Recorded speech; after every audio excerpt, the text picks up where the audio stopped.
Hi everyone, it's Taylor here, and it's beginning to look a lot like Christmas here at Tailored Expressions, so join me in this video as we create these two cute cards using a couple of techniques, heat foiling and ink blending.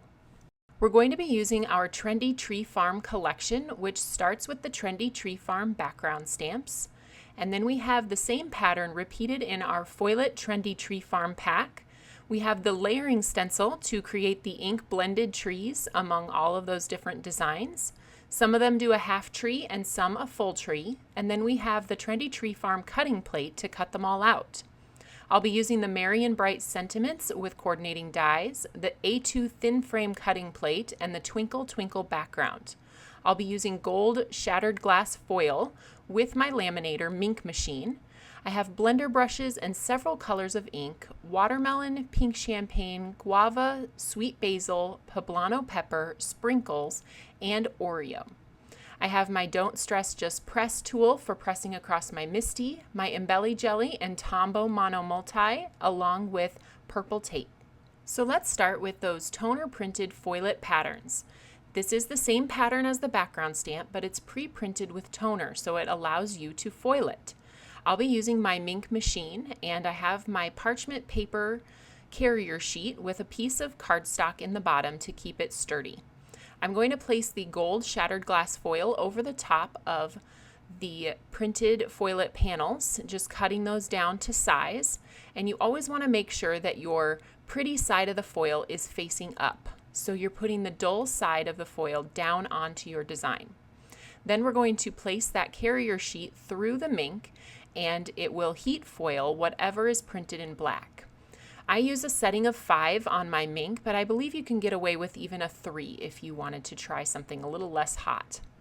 So here's the big reveal. You can see the beautiful design that is foiled then. That shattered glass really creates an iridescent look and allows the design to catch the light in so many different ways. So I love doing that shattered glass foil. Now we're going to line up the stencils. There are 4 layers in this stencil set, 3 layers that have trees on them, so you're going to do some of them as half trees and some as full trees. I also have a layer with tree stumps. However, the design is pre-printed with stumps, so you don't need to use the tree stump layer unless you're using the stencil by itself without the printed artwork. I'll be using several different ink colors on these 3 different layers, and I will step you through each of the different colors as I go. First, I'm going to start with the pink champagne and my pastel pink blender brush, and I'm going to go over the entire first layer with that first lightest color. And since I'm doing 2 panels so that I can make 2 different cards in this video, I am going to switch out that first layer of the stencil and place my second foiled panel underneath. I'm leaving the purple tape attached to that first card so that I can easily place each stencil layer down after the first one. So once we get this one lined up, we can go ahead and do the same color, the pink champagne, using that light pink blender brush all over the design. Now I wanted to add some dimension to these pink trees, so I'm using my Bitty blender brush and Guava ink to add a little bit of extra darker color towards the base of each of the trees. So you can see that provides just a really pretty ombre look between those 2 colors. And now we will go ahead and switch out that second panel so that I can do those with the darker dimensional pieces using the Bitty blender brush and the Guava ink. Now we'll switch to the second layer of the stencil and get that lined up, pressing it down over the purple tape that's still on my piece of cardstock. We're going to go all the way over the entire design using the Guava ink this time, so a little bit darker on the full trees. And then we're going to use the watermelon ink to do the dimensional pieces at the bottom of each of those trees. So watermelon is a little bit darker with Guava. Always remember to start with your lighter color and then switch to your darker color for whatever dimension you want to add.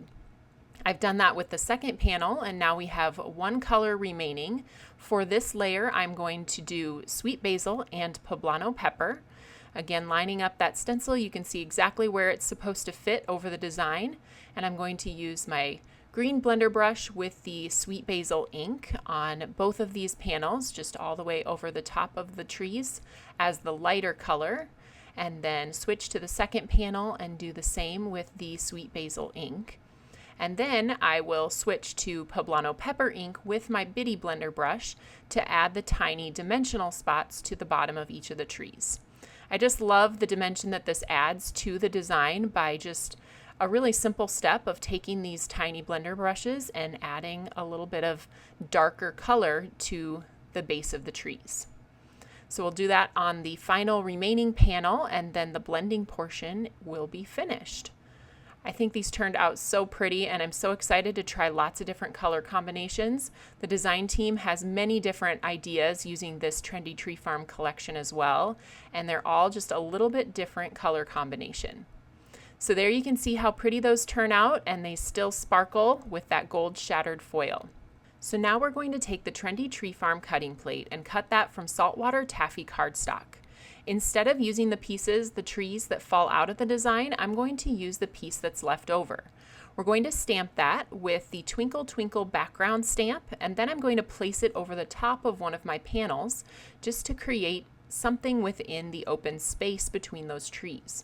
I'm taking my Sprinkles ink for a little bit darker tone over the top of that saltwater taffy, pressing with my Just Press tool, and then that panel is ready to adhere to one of our foiled panels.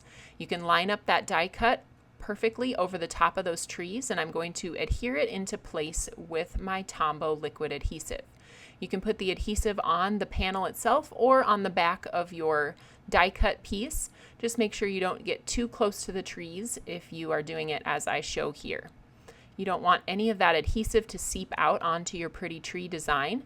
And then you can take your scissors and just cut around the outside, cut the excess off from that cutting plate design. You can see that adds a lot of extra interest to your card, and it was a really easy step. So I've already cut several of these thin frames from our A2 thin frame cutting plate, and to decorate my second card, I'm simply going to add one of the frames cut from gold foil cardstock around the outside of the design. And the last step is going to be to add a sentiment and a few little embellishments. I grabbed the Merry and Bright stamp set, which is also new with this release, and I've chosen a couple of the stamps, Merry and Bright and Joy to the World. I'm setting those up on a scrap of sugar cube cardstock, and then I'm going to stamp them with the Oreo ink. I typically do stamp 2 or 3 times in order to get a really crisp black, even though here on the video you usually just see me close the lid 1 time. We cut that out with editing, but just so that you are aware, you may want to close more than once to get that really crisp black on all of your sentiments. I'm taping down the dies with my Scotch removable tape and sending them through my little Sidekick machine. I love grabbing that. It's easy, fast. I don't have to get up and move when I want to do my die cutting. So here we have Merry and Bright and Joy to the World, and I'm going to set those off on a couple of circles that I cut from vellum with the stitched circle stacklets die. I'm just adhering that to the center of the vellum circle, and then I will pop those up with foam tape over the top of the background. I decided to place one in the center towards the top third and one down towards the right in the bottom third of the card base. So you can kind of play with where it works best to keep your sentiment, but there are lots of different options with these sentiments. I'm using the foam sticky strips to adhere these down, and you can hide the sticky strips behind the sentiments very easily. And to finish it off, I'm going to take the clay snowflakes that we offer at Tailored Expressions, and I'm just using my pick and place tool to place a dot of glue and then put the little clay snowflakes over the top of my drop of glue to add just something extra to the background. The final step will be to adhere these to card bases. I chose watermelon to match one of the colors we used for ink blending, and just going to adhere these again with my liquid glue onto the card base, and these cards will be finished. These were super fun. It would be really easy to mass produce these with the help of the foil, easy to blend in multiple steps with the layering stencil. I hope you see lots of possibilities with the Trendy Tree Farm collection, and you can find all of these products at the Tailored Expressions web store at tailoredexpressions.com.